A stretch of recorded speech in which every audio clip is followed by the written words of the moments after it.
मुझे कहानी लिखना, पढ़ना और सुनाना बहुत पसंद है। मुझे लगता है कि आपको भी पसंद होगा। चलिए मैं आपको एक कहानी सुनाती हूँ।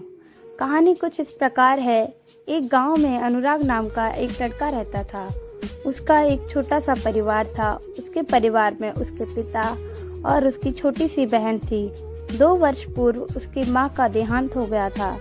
अनुराग 10वीं कक्षा में पढ़ता था और अंजलि 8वीं कक्षा में पढ़ती थी। उनके परिवार का जीवन यापन बहुत हंसी खुशी चल रहा था। अचानक एक दिन उसके पिता की तबीयत बहुत बिगड़ जाती है। उन्हें अस्पताल लेकर जाते हैं और उनका इलाज में सारे पैसे खर्च हो जाते हैं। अनुराग बहुत चिंतित था। वो सोच रहा था कि अब हमारा घर कैसे चलेगा। तभी उसके पिता ने उससे कहा कि बेटा, तुम मेरी चिंता मत करो। मैं जानता हूँ कि अब मैं ज़्यादा समय तक जी नहीं पाऊंगा। मुझे बस एक वचन दो कि मेरे मरने के बाद तुम अपनी बहन अंजलि का ख्याल रखोगे, उसे कुछ नहीं होने दोगे। अनुराग ने कहा, जी पिताजी, मैं आपको वचन देता हूँ कि अंजलि को कभी कुछ नहीं होने दूंगा और हमेशा उसका ख्याल रखूंगा। आप चिंता न करें, आपको भी कुछ नहीं होगा। ये बात सुनने के बाद ही अनुराग के पिता मर जाते हैं। अनुराग पर घर की सारी जिम्मेदारी आ जाती है। उसे अपनी पढ़ाई छोड़नी पड़ती है और वो एक किसान का काम करने लगता है। वो कड़ी मेहनत करता है और अंजलि को पढ़ा लिखा कर एक डॉक्टर बना देता है। लेकिन अंजलि एक लड़के के प्यार में पड़ जाती है। वो उस लड़के के बारे में अपने भाई को बताती है और कहती है कि भैया, मैं उस लड़के से बहुत प्यार करती हूँ, कृपया मेरी शादी उससे करा दीजिए। अनुराग उस लड़के को पहले से ही जानता था कि वो एक शराबी और बिगड़ा हुआ लड़का है।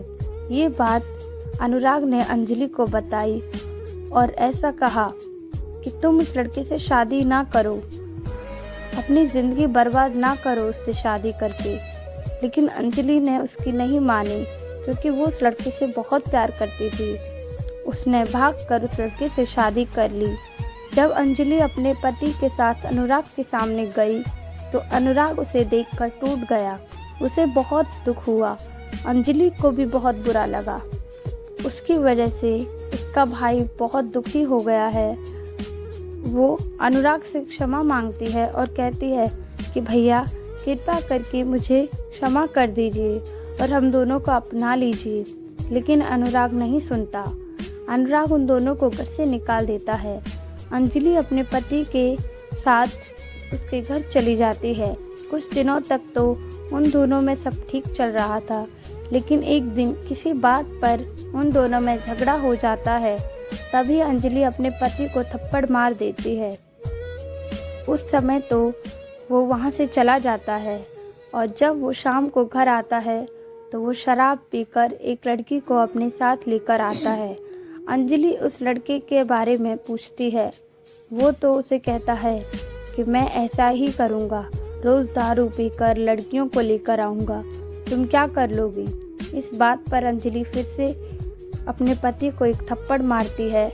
इस बार लड़के को गुस्सा आ जाता है। वो उसे बहुत बेरहमी से मारता है और बोलता है कि मैंने तुझसे शादी इसलिए की क्योंकि मुझे तेरे पैसे चाहिए थे, मुझे तुझसे कोई प्यार व्यार नहीं था।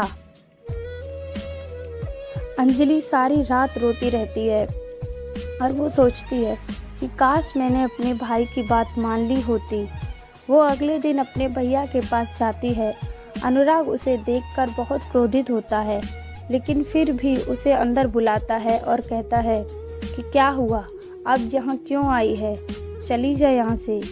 अंजलि बहुत रोती है और बोलती है कि भैया, कल मुझे उसने बहुत मारा और कल जो कुछ भी हुआ वो सब कुछ उसे बताती है। लेकिन अनुराग उसे बोलता है कि मैंने तुझे इतनी मेहनत से पढ़ा लिखा कर एक डॉक्टर बनाया, सक्षम बनाया, लेकिन तूने मेरी मर्जी के खिलाफ जाकर उस लड़के से शादी की। अब अपनी करनी तू ही भुगत। अंजलि वहाँ से निराश होकर चली जाती है। रात के समय जब वो सो रही थी तो अंजलि ने सोचा कि मैं पढ़ी लिखी एक डॉक्टर हूँ, मैं इसके अत्याचार नहीं सहूँगी। कल पुलिस में जाकर रिपोर्ट लिखवा दूँगी। ये बात उसका पति सुन लेता है। उसे डर लगने लगता है। वो सोचता है कि अगर इसने पुलिस में शिकायत की तो पुलिस मुझे अरेस्ट कर लेगी। इसी भय के कारण वो एक योजना बनाता है कि वो खाने में जहर मिलाकर अंजलि को खिला देगा और पुलिस को लगेगा कि उसने आत्महत्या की है। वो रात को अंजलि के पास खाना लेकर जाता है और उसे बड़े प्रेम के साथ वो जहर वाला खाना खिला देता है। अंजलि मर जाती है। अगले दिन ये बात सभी गांव वालों को और उसके भाई को पता चलती है। उसके भाई को उस लड़के पर शक होता है। उसने पुलिस को बुलाया और इंक्वायरी करवाई। रिपोर्ट में भी यही आया कि अंजलि ने आत्महत्या की है, लेकिन अनुराग को पता था कि उसके पति ने ही उसे मारा है। एक दिन अनुराग रात के समय अंजलि के पति के घर में जाकर उसकी हत्या कर देता है। उसे बहुत बुरा लग रहा था कि मेरी एक बहन थी, उसने भी उसे मार दिया। अब मेरे पास कुछ भी नहीं है, उसने मेरा पूरा परिवार छीन लिया।